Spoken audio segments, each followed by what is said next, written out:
अस्सलाम वालेकुम, मैं हूं शजर न्याजी। सुनो राउंड अप में आपको खुशामदीद। नाज़रीन, मशरिक़ वस्ता एक गैर मामूली अस्करी तसादुम की जद में है। ईरान पर अमरीका और इसराइल की जानिब से वसी पैमाने पर हमले जारी हैं। अमरीकी सेंट्रल कमांड सेंटकॉम के मुताबिक तकरीबन 2000 अहदाफ को निशाना बनाया गया। इब्तदाई 24 घंटों की शिद्दत 2003 के इराक जंग से दुगनी रही और 17 ईरानी बहरी जहाज तबाह किए गए। एडमिरल ब्रेट कूपर के मुताबिक इस मुहिम में 50,000 फौजी, 200 लड़ाका तैयारे और 2 एयरक्राफ्ट कैरियर शरीक हैं। ईरानी ज़राए का कहना है कि लीडरशिप कॉम्प्लेक्स पर 250 बम गिराए गए और 153 शहरों को निशाना बनाया गया। अमरीकी मीडिया में कायम इंसानी हकूक़ के इदारे के मुताबिक 28 फरवरी से अब तक 1097 शहरी हलाक हो चुके हैं, जिनमें 181 बच्चे शामिल हैं। ईरान ने जवाब में 500 बैलिस्टिक मिसाइल और 2000 से जायद ड्रोन्स इसराइल, अमारात, सऊदीया, बहरीन, कतर समेत इन ममालिक में अमरीकी सफारतखानों और सऊदीया में CIA के स्टेशन पर दागे हैं। खलीजी रियासतों में फ़िज़ाई दिफाई निज़ाम मुसलसल मुतहर्रिक रहे।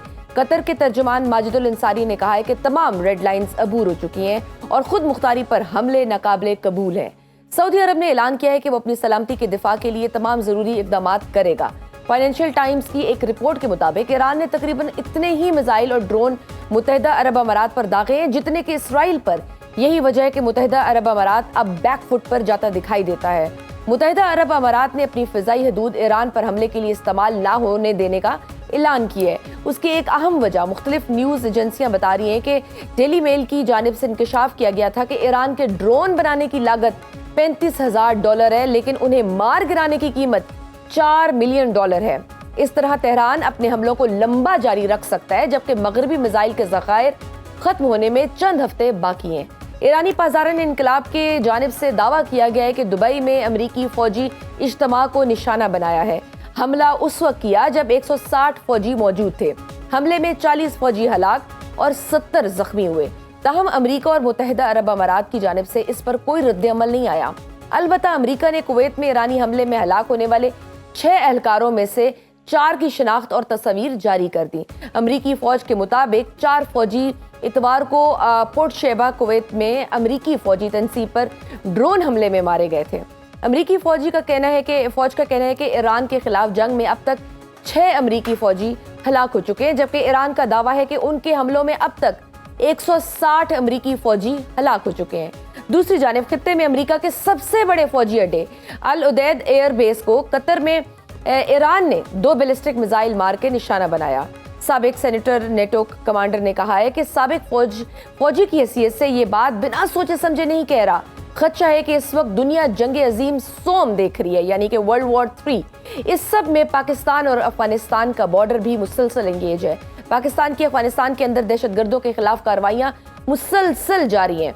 ब्लूमबर्ग की जानिब से पाक अफगान जंग पर तबसरा करते हुए लिखा गया है कि पाकिस्तान को अफगानिस्तान में जंग खत्म करने की कोई जल्दी नहीं है। पाकिस्तान तब तक कार्रवाइयां जारी रखेगा जब तक दहशतगर्दों के मराकज़ और खवारिज का खात्मा नहीं हो जाता।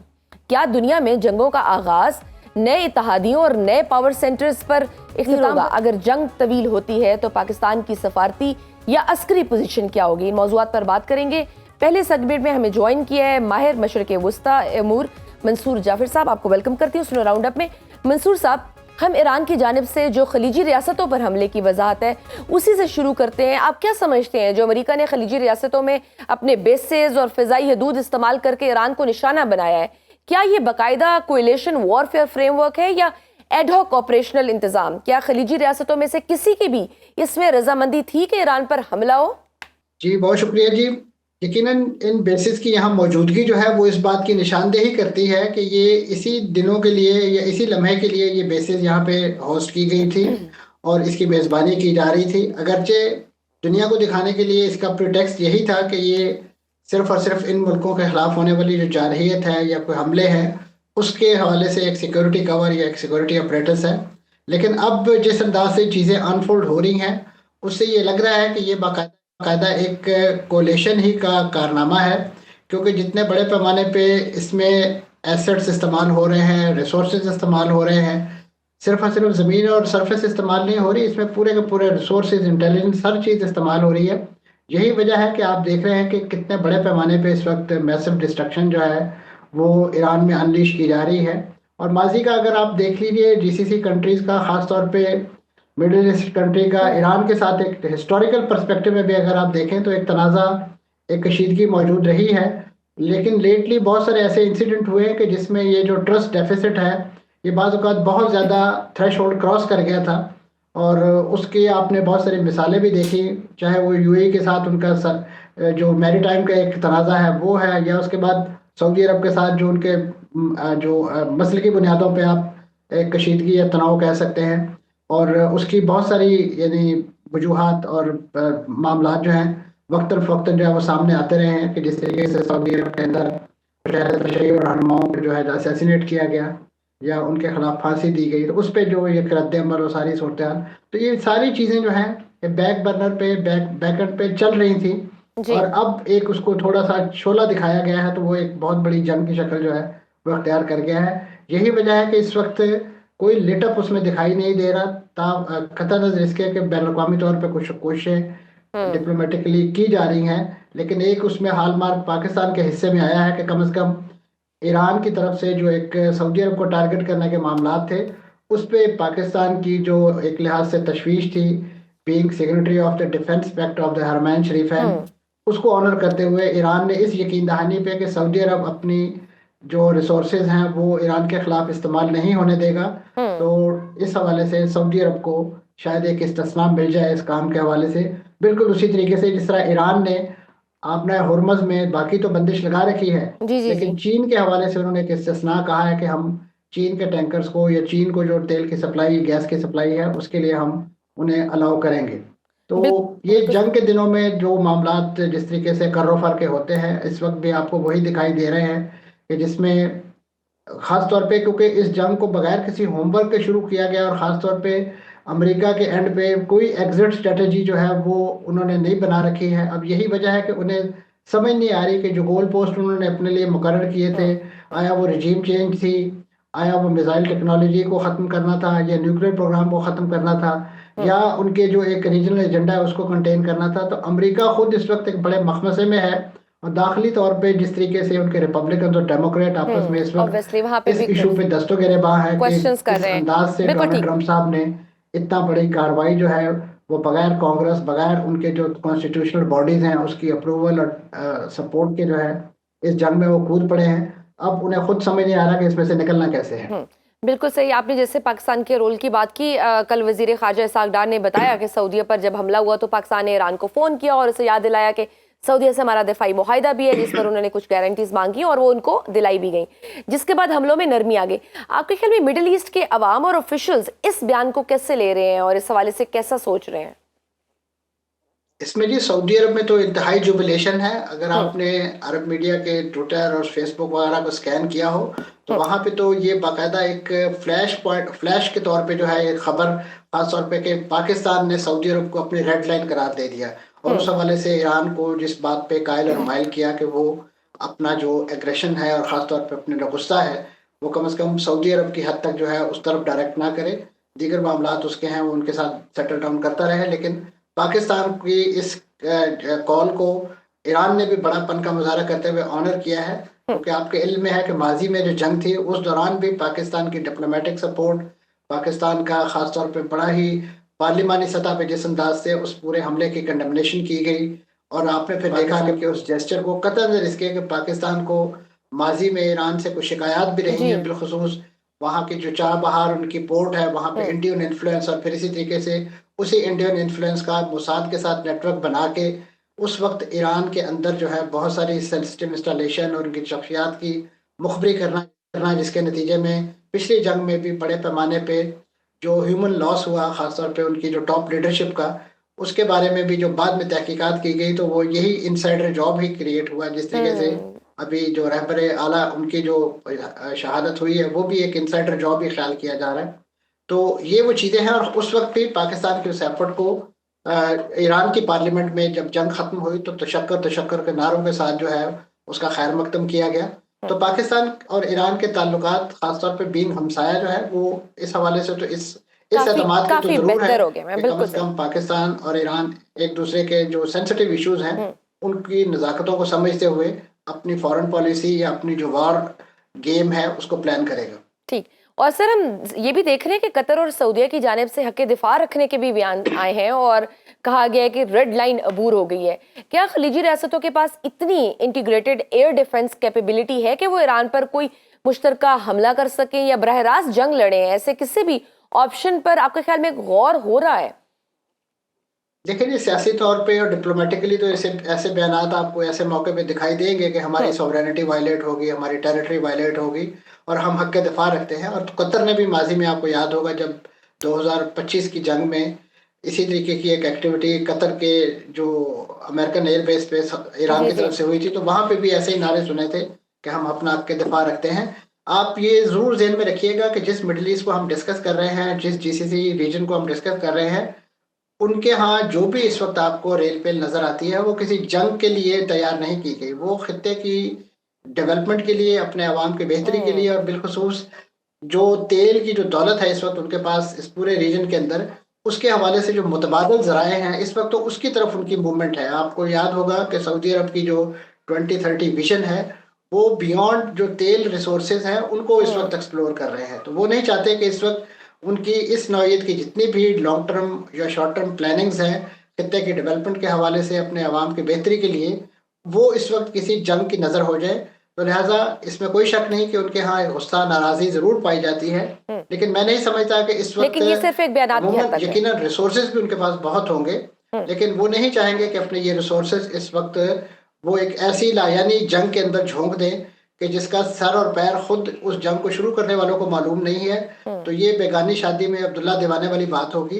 तो इन्हें कम से कम अपने यहाँ से सिर्फ ऐसी एफर्ट करनी चाहिए कि जो इनका पॉलिटिकल और डिप्लोमेटिक वेट है अमेरिका, वाशिंगटन के अंदर, यूनाइटेड नेशन के अंदर, उसको इस्तेमाल करते हुए, दीगर ममालिक को साथ मिलाते हुए, यूरोपियन कंट्रीज को इस वक्त इस बात पे अमेरिका और इसराइल को कायल करें कि वो ईरान पर जो अपनी एग्रेशन है वो बंद करे। बंद क्योंकि करें। ईरान ने मामला जो है वो खुद शुरू नहीं किया है। ईरान एक दिफा की जंग लड़ रहा है और उसी ज़मन में उसको जो जहां जहां से भी खदशा था या उसका यकीन था कि यहाँ से उनको हिट किया जा रहा है, उन्होंने इस वक्त ज़ाहिर है वो सारे रीजन जो है वो अपने निशाने पे, अपनी ताक पे रखा हुआ है। अब ये किस वक्त तक चलता है, यकीनन इसके बारे में बहुत सारे अंदाजे, बहुत सारे तखमीने जो लग रहे हैं कि ईरान के पास कितना स्टॉक पाइल है। इसी तरीके से एग्जैक्टली। अब यही मैं खुद आपसे अब बात भी करने लगी थी कि अमरीकी, डेली मेल समेत कई आलमी आउटलेट्स ये हमें बता रही हैं कि खलीज के पास इंटरसेप्ट टेक्नोलॉजी और मिसाइल स्टॉक्स खत्म हो रहे हैं। ईरान के ड्रोन $35,000 लागत के हैं, जबकि $40 लाख का निजाम लगता है। उनको रोकने के लिए क्या वाकईतन ईरान के मुसलसल हमलों ने उनकी इंटरसेप्ट कैपेसिटी को मुतासर किया है? जी, बहुत बहुत हद तक, क्योंकि इससे पहले जो धोखा इन्हीं अमेरिका ने और उनके यूरोपीय इत्तेहादियों ने इसी रीजन के साथ किया है कि पहले जो सऊदी अरब और इस जगह पे बहुत सारे इंटरसेप्टर्स लगे हुए थे और जो बैटरीज इनकी जो मिसाइल शिकन लगाई हुई थी, वो यहाँ से या तो यूक्रेन भेज दी गई उस जंग के हवाले से, या फिर अपने लाडले इसराइल के तहफ़्फ़ुज़ के लिए वहाँ पे मूव कर दी। उस पर भी ये रीजन इस वक्त अपने नाम नहाद जो इत्तेहादी हैं, अमेरिका वगैरह, उनसे बहुत नाराज़ है कि उनकी वो सिक्योरिटी अम्ब्रेला जिसके एवज वो इनसे मिलियन डॉलर जो है वो ऐंठते हैं माहाना, और इनको ख़ासतौर पे ख़ित्ते में एक तनकीद का भी निशाना बनाए रखते हैं। लेकिन जब ज़रूरत पड़ी है तो वो तमाम का तमाम स्टॉक पाइल दूसरी जगहों पे मुंतकिल कर दिए गए। और ख़ासतौर पे अब जितने बड़े पैमाने पे ईरान की तरफ से मिसाइल्स और ये ख़ासतौर पे प्रोजेक्टाइल दागे गए हैं, उनको काउंटर करने में भी बहुत सारा स्टॉक पाइल जो है वो कंज्यूम हुआ है। इस वक्त खुद इसराइल के पास जो स्टॉक पाइल में कमी दिखाई दे रही है, यही वजह है कि ईरान ने जो अपनी अटैक स्ट्रेटेजी है वैसे तरतीब दी है कि पहले वो जो ड्रोन्स का स्वाम जो है वो एक भेजते हैं, ताकि उनके वो जो दिफाई निज़ाम है वो सारे का सारा उसके साथ इंगेज हो और उनके बहुत सारे जो बैटरी से जो गोले हैं उन्हीं पर फायर हो जाए। फिर उसके बाद वो अपना जो बड़ा इक्विपमेंट है जिसको वो उसमें उनके बैलिस्टिक मिसाइल्स हैं, अभी तक तो ईरान ने अपना जो सुपरसोनिक स्टॉक पाइल है उसको तो हाथ भी नहीं लगाया। ये वो एक ऐसे, मैं समझता हूँ, फैसला कुन मरला होगा कि उस मिसाइल को, उस बैलिस्टिक मिसाइल को रोकना, सुपरसोनिक को, वो इंतहाई मुश्किल है। चाहे जदीद से जदीद वो एरो सिस्टम हो, डेविड स्लिंग हो, या उसके साथ साथ उनके ये थार्ड वगैरह जितने भी सिस्टम हैं, वो तमाम के तमाम उसके आगे जो है वो एज है। और इसी वजह से इस वक्त तक ईरान जो है इस जंग के तूल की मुद्दत को जहन में रखते हुए, तवालत को जहन में रखते हुए, अपनी उन्होंने जो और लग यही रहा है कि ईरान तो शायद इसमें बहुत सालों से प्रिपेयर्ड था इस जंग के लिए। जी जी जी, खासतौर पे इस वक्त जो उन्होंने अपना जो एक स्ट्रेटेजी बनाई है इस जंग की, वो उन्होंने एक मोज़ाक डिफेंस बनाया है, मोज़ैक डिफेंस उसको वो नाम दे रहे हैं कि उन्होंने क्योंकि जो शहीद रहबर हैं उनकी तरफ से वसीयत और एक हिदायत थी, ज़ाहिर है वो तमाम सिनेरियो को रीड कर रहे थे, तो उन्होंने ईरान की जो जोग्राफी है उसको एम्प्लॉय करते हुए, उसको यूटिलाइज करते हुए अपने जो रिसोर्सेज हैं वो पूरे डिफेंस के रिसोर्स एक मोज़ैक की शक्ल में पूरे मुल्क में फैला दिए राइट। और उनमें हर सतह पर हर सूबे को उसकी कमान बना दी और उनको इख्तियार दिया कि वो अपने तौर पर एक्ट करेंगे, बजाय ये वो किसी सेंट्रल कमांड यूनिट की कमांड का इंतजार करें।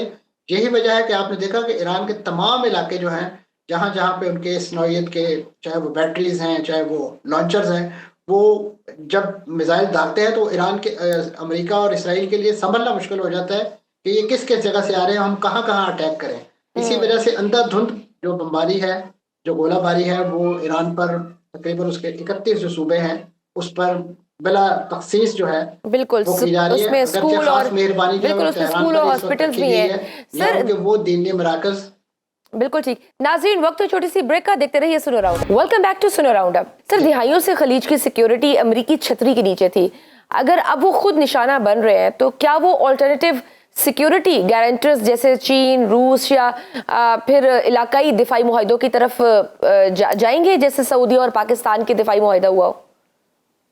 देखिए जी, मैं समझता हूँ पाकिस्तान के लिए तो बड़ा गोल्डन चांस है और पाकिस्तान को अपनी जो कम से कम जो मिलिट्री डिप्लोमेसी है उसमें ये एक एलिमेंट भी अब शामिल कर लेना चाहिए कि अब कम से कम ये रीजन कि जिसका डिफेंस जो है बड़ा वल्नरेबल रहा है, उनको इस जंग के जब बादल छटने के बाद इस नौइयत की मेरा ख्याल है मार्केटिंग की ज़रूरत है कि आप अपने जो ट्रस्टेड फ्रेंड हैं उन पर यकीन कीजिए। और ये चीज़ इसराइल और अमेरिका उसके लिए और उसके उन ख्वाबों के लिए कि जिसके ज़रिए वो इस पूरे लैंड को बिब्लिकल लैंड समझकर अपने जैसे खाला जी का वाड़ा है वो समझकर इसको हथियाना चाहते हैं, वो कतन अपने उन मंसूबों में कामयाब नहीं हो सकेंगे। क्योंकि जिनके सर पे वो तकिया करते थे या जिनको वो समझते थे कि उनको एक अब्राहम के औलाद और उनके कज़न बनाकर वो इसराइल के साथ सफारती और उनके साथ दोस्ताना ताल्लुकात जो हैं वो इस्तेमाल कर लेंगे, अब तो जिन खित्ते के जिन मुल्कों ने ये इस्तेमाल किए हैं वो भी पछता रहे हैं कि उन्होंने इस तरह की हमाकत क्यों की, कि अब यकीनन उसकी वजह से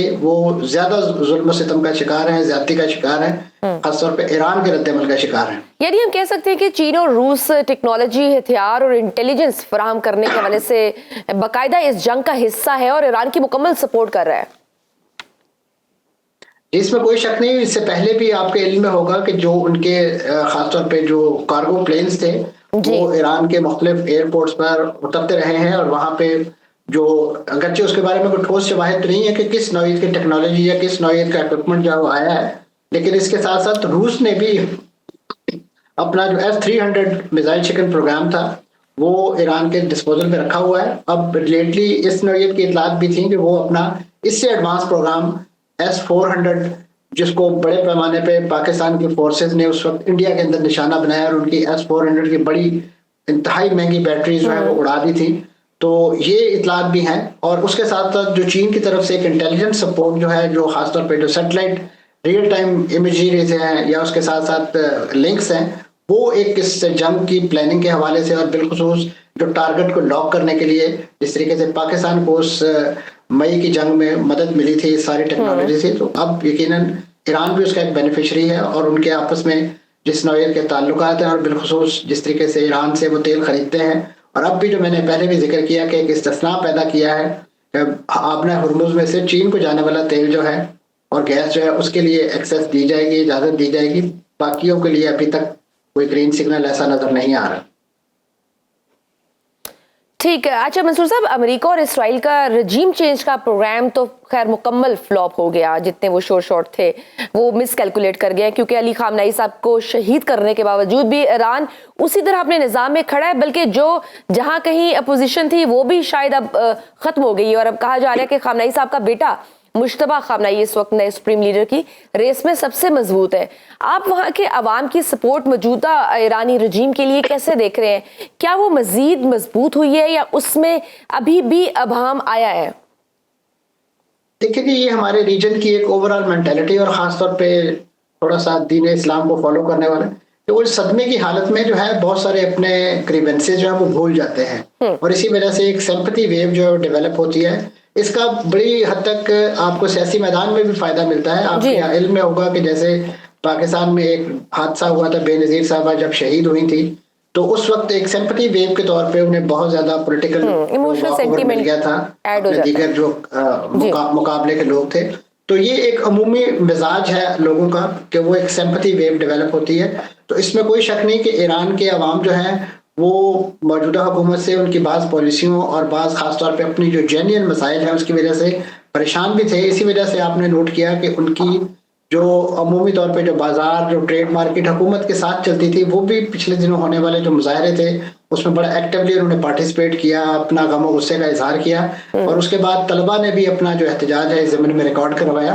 लेकिन आप देखिए कि इस सानहे के बाद फौरी तौर पे जो ईरानी हुकूमत की तरफ से एक अहम फैसला आया, वो 40 रोज़ा सोग के ऐलान का था, और उसके साथ साथ 7 दिन की तातीलात, ताकि लोग अपने जो मामूलात हैं खासतौर पे इस जंग के हवाले से जो उनकी प्लानिंग है या उन्होंने महफूज मकामात पे जाना है वो इजीली जा सकें अपने दीगर मामलात को छोड़ के, जो भी उनकी जिम्मेदारियां हैं। तो ये एक ऐसी मैं समझता हूँ स्ट्रेटजी कि इस 40 रोज़ा सोग के दिनों में तो आप सोच भी नहीं सकते, और आपको यानी इस नौयत की चीज़ें खाली दिखाई देंगी कि जिसमें कोई जो नाराज एलिमेंट है वो भी कोई ऐसी प्लानिंग या इस नौयत का अपना गम और गुस्से का इजहार करते हुए दिखाई दें। इन द लॉन्ग रन यकीनन इसमें आप कह सकते हैं कि कुछ नाराज लोग दोबारा भी एक्टिवेट हो सकते हैं, लेकिन मैं समझता हूं कि इस जंग के बाद अगर ईरान को एक वॉकओवर मिल गया और ईरान अपने आप को सरवाइव कर गया, क्योंकि ईरान की देखिए विक्ट्री की हम बात नहीं कर रहे हैं, ईरान अगर इन हम लोग के नतीजे में सरवाइव भी कर जाता है तो ईरान जैसे मुल्क और उसके जिस तरह के रिसोर्सेज और जिस तरह के हालात और जिस तरह के वो बरादरान यूसुफ के इस वक्त घेरे में हैं जी, तो मैं समझता हूँ कि ईरान की बहुत बड़ी खुशकिस्मती होगी, खुशबख्ती होगी कि वो इस पूरे मामले में इस पूरी जंग के अंदर सर्वाइव कर जाए। बिल्कुल, क्योंकि माजी का तजुर्बा तो जंगों का ईरान को मौजूद है, लेकिन इस तरह की मिलिट्री माइट और इस तरह की जंगी मशीन के सामने यकीनन वो जंग नहीं थी। वो अपने ही जैसे एक इराक के साथ थी, अगरचे वहां पे भी यही अमेरिका बहादुर जो है जी, बिल्कुल वो असला और गोला बारूद फराम करता था और इन्हें आपस में लड़ाता था, और अब जो है यकतफा तौर पे अपनी उस पुरानी खिदमतगारी या बाजगुजारी को भी ज़हन में नहीं रखता, वो भूल गया है। अब गुस्से में और खासतौर पे रिजीम चेंज और इस नौयत के खोखले नारे, बुनियादी तौर पे तो ये बिल्कुल ठीक सर लास्ट में ये बताइएगा मसूद साहब कि बिल्कुल ठीक, लास्ट में ये बताइएगा कि जिस तरह ईरान ने सारे बड़े ममालिक पर मिडिल ईस्ट में हमले किए हैं और अब बाकायदा जंग हो रही है, तो कोई मुल्क ऐसा बचा है जो ईरान, अमेरिका, सऊदीया के दरमियान मुज़ाकरात की मेज सजा सके और तमाम फ्रीकैन को कबूल भी हो?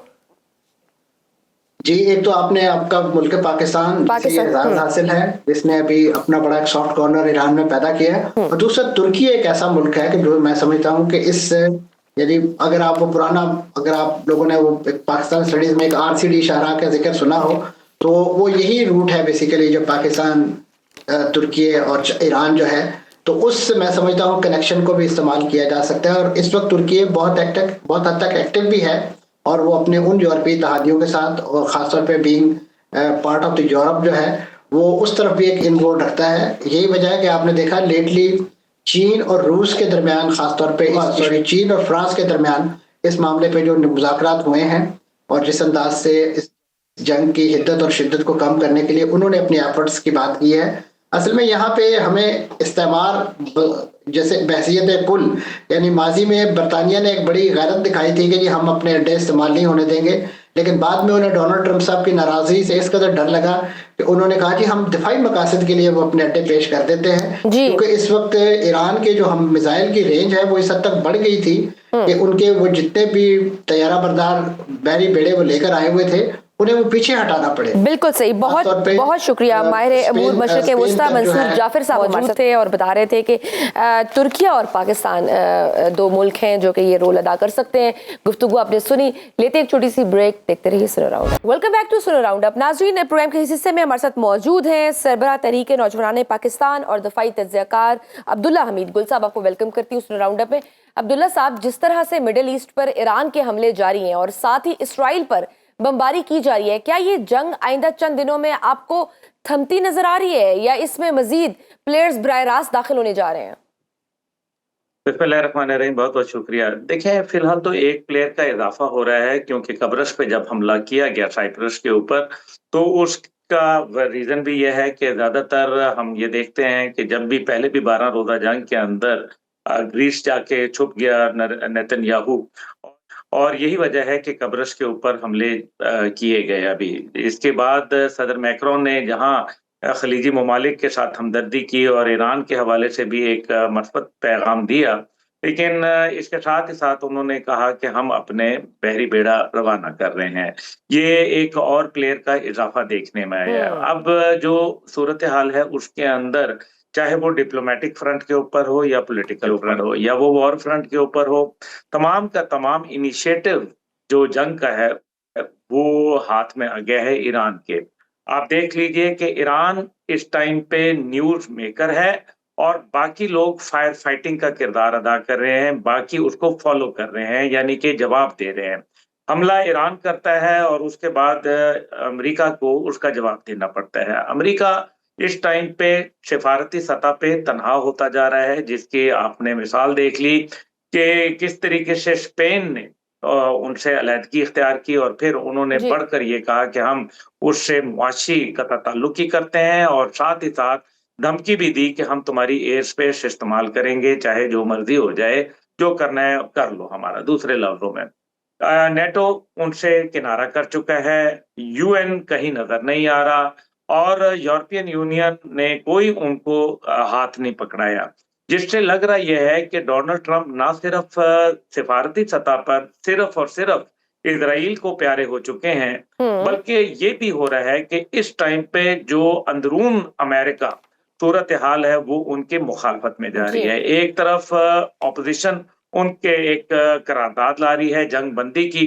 तो दूसरी जानिब मीडिया उनको आड़े हाथों ले रहा है। वो बड़ा खुल के ये इज़हार कर रहे हैं कि सारा का सारा पीडोफाइल का मामला है। एप्स्टीन फाइल के अंदर जिस तरीके से अब तो खुलेआम ये बात की जा रही है कि कमसिन बच्चियों को रेप किया गया है, और उसके अंदर उनकी तमाम लीडरशिप का नाम लिया जा रहा है, बिल तो गेट वो से लेके डिस्ट्रैक्ट करने के लिए। डोनाल्ड ट्रंप के नाम लिए जा रहे हैं।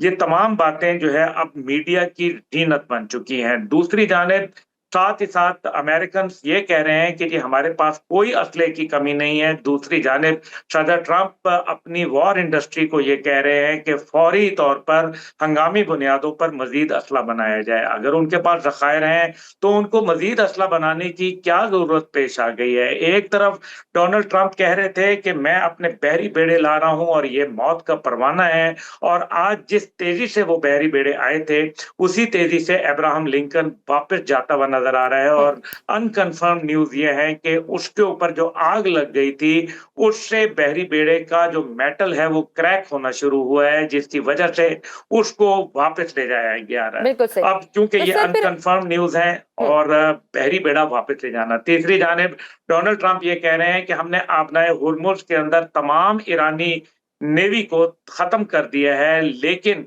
साथ ही साथ वो ये भी कह रहे हैं कि हम हर जो तेल बरदार जहाज है या माल बरदार बहरी जहाज है उसके साथ अपनी नेवी को अटैच करेंगे। अगर वहां क्लियर हो गया है तो फिर नेवी अपनी अटैच करने नेवी की क्या को जरूरत है? अटैच बिल्कुल करने सही, की क्या वैलिड। जरूरत सर पड़ तो फिर हम गई ये है। कह सकते हैं कि अब मशरिक़ वुस्ता में जो प्रॉक्सी वॉर चल रही थी वो डायरेक्ट ममालिक के दरमियान अब शुरू हो चुकी हैं, और क्या ये मुमकिन है कि सऊदीया, कतर, कुवैत और बहरीन अब ईरान पर स्ट्राइक बैक करें? देखिए, अगर वो स्ट्राइक बैक करेंगे ईरान के ऊपर तो ज़ाहिर है फिर उसका बहुत हैवी प्राइस पे करनी पड़ेगी। खास तौर पे ईरान जैसा मुल्क अगर उनके सिर्फ बिजली घरों को निशाना बना ले और बिजली की तरसील वहां खत्म हो जाए तो ये ममालिक पिघल के रह जाएंगे। ये भी एक हकीकत है जो कि मुझे अफसोस से कहनी पड़ रही है। और ईरान इस इसके ऊपर कहीं मैं पढ़ रहा था तो उन्होंने ऐसा कुछ बताया हुआ भी है। अब दूसरी जानिब अगर आप देख लीजिए, जो मैं जैसे बात कर रहा था कि आबनाए हुर्मुज की, तो अगर ये हर जहाज देखें 90 जहाज रोजाना वहां से आबनाए हुर्मुज से गुजरते हैं, तो क्या अमेरिका हर जहाज के साथ एक अपना वॉरशिप लेके जाएगा? और वो वॉरशिप जो ड्रोन को नहीं रोक सके, माजी में पूरा आपने देखा ही है कि वो पूरा ड्रोन यूएसएस अब्राहम लिंकन का चक्कर लगा रहा है और कोई उसको पूछने वाला नहीं था, क्योंकि वो मेटल का बना हुआ ही नहीं है, वो डिटेक्ट ही नहीं होता, वो लकड़ी का बना हुआ है और वहां से वो देख के आ जाता है। अब ये सारी सूरत हाल, इसका मतलब ये है कि अगर वो वॉरशिप उनके साथ जाएंगे भी तो फिर कॉस्ट ऑफ फ्रेट बढ़ जाएगा। राइट। ऑलरेडी इस टाइम पे जो दुबई का ही सिर्फ अगर आप देख लें मंजरनामा, तो दुबई के अंदर 20 मिलियन लोग पिछले साल आए थे जो कि ओवरनाइट जिन्होंने स्टे किया, और तकरीबन $60 बिलियन की इकोनॉमी आई। लेकिन आज दुबई जिस बुनियाद के ऊपर अपनी एविएशन इंडस्ट्री के ऊपर, जो पूरा अरब गल्फ कंट्रीज हैं जिसके अंदर कतर एयरलाइन है, यूएई जी। के जो इत्तेहाद एयरलाइन है और फिर एमिरेट्स इंटरनेशनल है, ये तमाम की तमाम इस टाइम पे बिल्कुल इनएक्टिव हो चुकी हैं। इसका नजर ये आ रहा है कि जो वॉर का एरिया है, ना सिर्फ वो वॉर थिएटर यानी कि अमली जंग के अंदर नजर आ रहा है, बल्कि उसका दायराकार अब मईशत के ऊपर बुरी तरीके से वो भी असरअंदाज नजर आ कर रहा रहा है। है। तो फिर तेल की सर कीमतों में बिल्कुल होशरबा ठीक। तो इजाफे सर की फिर बात हम की जा फिर ये रही कह है, और सकते हैं साथ ही साथ चीन ने जो कहा कि हम ईरान के पुरअमन न्यूक्लियर प्रोग्राम की हमायत करते हैं। दूसरी जानिब रूस जो तीसरी जंग अजीम की बात कर रहा है, जो दिमित्री उनके वजीर हैं, उन्होंने ये बात बड़ी वाज़ेह कर दी है। अब ऐसी सूरत हाल के अंदर ईरान के अगर माजी को खंगाला जाए तो 8 साला जंग उन्होंने इराक के साथ लड़ी बिल्कुल ठीक। थी, सर और आगे उस टाइम पे सर आपका अमेरिका पॉइंट और आगे यूरोप आगे को बढ़ते हैं। फिर भरपूर। सर हम ये कह सकते हैं कि ईरान ने अमेरिकी सफारत खानों, एयर बेसेस और अमेरिकी जहाजों को निशाना बनाया है। अगर बिलफर्ज ये मान भी लें कि खास जानी नुकसान नहीं हुआ, लेकिन फिर भी टारगेट करके सफारत खानों को निशाना बनाना तो सिंबॉलिकली भी बहुत बड़ी कामयाबी है। क्या अमेरिका इस सुप्ती को जस्टिफाई कर पाएगा? सुपर पावर की एम्बेसी और अड्डे महफूज नहीं तो उसका सुपर पावर स्टेटस की क्या हैसियत रहेगी? देखिए, इसके अंदर 2 बातें शामिल होती हैं। पहली बात यह है कि एक तो अमेरिका का दिफाई निज़ाम इन ड्रोन्स को रोकने के लिए नाकाम रहा। दूसरी जानिब जो निज़ाम उसने वहाँ लगाया हुआ था, अपनी एम्बेसी पे भी एंटी ड्रोन और एंटी मिसाइल सिस्टम लगाए हुए थे, वो भी कामयाब नहीं हुए। ये बात बड़ी अहमियत की है। और तीसरी जानिब उनकी इज़्ज़त का जनाज़ा निकल गया है और बड़ी धूमधाम से निकल रहा है। पूरी दुनिया देख रही है, जो अनटचेबल्स थे अब वो टचेबल्स हो चुके हैं। और फिर सबसे बड़ी बात मार्को रूबियो ने जो कही है कि हम अमेरिका के 9,000 लोगों को इनखला करने में कामयाब हो गए। ओ बाबा, तुमने तो वादा किया था इन लोगों की सेफ्टी और सिक्योरिटी के लिए, जिसके लिए इन्होंने अरब खरब डॉलर तुम्हें दिए और तुम जी, उनको निचोड़ते रहे। आज जब उनको जरूरत पड़ी है तो यू वर तुम नॉट इस देयर। बेयारो मददगार छोड़ के अरब और खलीजी ममालिक को, अपने लोगों को सिक्योर करके अमेरिका अमेरिका और अमेरिका, और आज अमेरिका के पास भी इनिशिएटिव नहीं है। ये बात खुद अमेरिका के अंदर हो रही है कि इनिशिएटिव जो इस टाइम पे है वो हाथ में है बेंजामिन नेतन्याहू के। बेंजामिन नेतन्याहू है जो अमेरिका के सदर को कठपुतली बनाए बैठा हुआ है। लेकिन इस सारी सूरत हाल के अंदर आप ये देखें कि कुछ खबरें ये भी आ रही हैं कि ताइवान के इर्द गिर्द नेवी की एक जो बढ़ोतरी है उसको देखा जा रहा है, जो चाइना की जानिब से आ रही है। तो फिर क्या अमेरिका चौमुखी लड़ाई लड़ने के लिए तैयार है? और अगर ये जंग तवील भी होती है तो इससे अमेरिका तो शायद जंग लड़ लेगा, लेकिन क्या ईरान इस सारे सूरत हाल के अंदर, क्या वो खलीजी ममालिक के अंदर जो सूरत हाल पैदा हो चुकी है, क्या वो तो वो बर्दाश्त कर टॉलरेट कर पाएंगे? सकेंगे कि नहीं? ये बिल्कुल वो सही। अच्छा तमाम सर, एक दबाव और है। चीज की भी तस्दीक कर दीजिएगा अगर आपके पास कोई खबर हो कि कल से सोशल मीडिया पे खबर चल रही है कि ईरान ने बड़े कामयाब एटमी धमाके कर लिए हैं। क्या ऐसा कुछ है? देखिए, 4.3 का ज़लज़ला महसूस किया गया, जो कि अमूमन न्यूक्लियर एक्सप्लोजन के बाद आता है। वो के IAEA ने इसको इंटरनेशनल जो एटॉमिक एनर्जी एजेंसी है, वो इस बात को तस्लीम नहीं कर रही। लेकिन अच्छा। ये भी हमें नहीं फरामोश करना चाहिए कि खुद अमेरिका ने जंग शुरू होने से कबल ये कहा था कि ईरान 1 हफ्ते की दूरी के ऊपर है न्यूक्लियर बम बनाने के। तो अब मेरे ख्याल है जो सूरत हाल बन गई है और जो खास तौर पे चाइना का बयान आना, ये मेरे ख्याल में काफी सारी चीजों को इंडिकेट कर रहा है। साथ ही साथ हम ये भी देखते हैं कि चाइना का इन्हिसार 90% ईरानियन तेल के ऊपर है और उनकी मईशत इससे ऑब्वियसली बराह वो रास्त मुतासिर बिल्कुल होगी, वो बेयर जिसकी नहीं कर वजह से सकते। चारों नाचार उनको मदद करनी पड़ेगी। लेकिन ये भी देखा जाए कि मगरिब के बहुत सारे थिंक टैंक्स और जो डिफेंस रिलेटेड थिंक टैंक्स हैं, वो ये बात कर रहे हैं कि टुगेदर चाइना, रशिया और ईरान उनकी जो इंडस्ट्री है वो मिसाइल्स बहुत ज्यादा प्रोड्यूस कर सकती है अमेरिका की निस्बत। इस वजह से अमेरिका के लिए मुश्किलात पैदा हो रही हैं, लेकिन सबसे बड़ा जो मुश्किल है वो उनकी प्रेस्टीज को नुकसान हो रहा है। जो उनका ये एक तुर्रा था कि हम जो इतने बड़े और ताकतवर हैं, इनविंसिबल हैं, ये वही वाली बात है कि जैसे टाइटैनिक जहाज गया था तो उसके ऊपर ये कहा गया था कि द अनसिंकेबल, और अगले दिन जो अखबार में खबर आई थी द अनसिंकेबल सिंक, जो ना डूबने वाला था वही डूब गया। तो ये जो ऐसी सूरत हाल है, इसके अंदर जब केओस बढ़ता है और जब एक बड़ी ताकत घबरा जाया करती है और उसको कहीं भागने का या इज्जत बचाने का मौका नहीं मिला करता, तो वो बड़ी ताकत फिर न्यूक्लियर बॉम्ब की तरफ जाती है, जैसे माजी में इन्होंने किया। लेकिन माजी की गलती में एक बहुत बड़ी इनकी गलती ये हो गई कि हिरोशिमा नागासाकी पे तो इन्होंने बम मारे, लेकिन टोक्यो पे नहीं मारा, क्योंकि क़यादत वहां मौजूद थी और उससे बातचीत हो सकती थी। अब इन्होंने क़यादत को शहीद कर दिया, और आज चाहे पाकिस्तान हो या तुर्किया या और अब जो नेक्स्ट आ रही है वो मजीद हार्ड लाइनर ही कंसिडर की जा रही है। अब्दुल्ला साहब, आप क्या समझते हैं, अगर जंग तवील होती है तो क्या मशरिक वस्ता को नए पावर ब्लॉक में तकसीम होते देख रहे हैं? और साथ में ये भी बताइए कि मुस्लिम ममालिक के दरमियान कशीदगी, क्या ये दाखिली तकसीम उम्मत मुसलमा को मजीद कमजोर करेगी? Are Muslim states undermining collective security by aligning in आप कह लें कि opposing camps? देखिए, मुस्लिम उम्मा अगर इजराइल के हवाले से, गजा के हवाले से, कश्मीर के हवाले से कोई मजबूत मौक़िफ़ इख्तियार नहीं कर पाई, तो अवाम और उनकी हुकूमतों में खलीज तो पहले ही बढ़ चुकी है। ये बात तो हकीकत के ऊपर मबनी है, क्योंकि अवाम अगर इस तरफ सोचती है दाएं तरफ, तो वो सोचते हैं बाएं तरफ। ये एक रियलिटी है, वो अवाम की नुमाइंदगी नहीं कर पा रहे, जिसकी बुनियाद के ऊपर खलीजी ममालिक के लिए आइंदा आने वाले वक्तों में एक नई अरब स्प्रिंग नमूदार हो सकती है। लेकिन ये जंग अगर तवील होती है तो मादी के अंदर भी ये 8 साल रही थी इराक के साथ, और उसके अंदर विक्टोरिया था ईरान, जबकि पूरे यूरोप और अमेरिका की मदद उसको हासिल थी।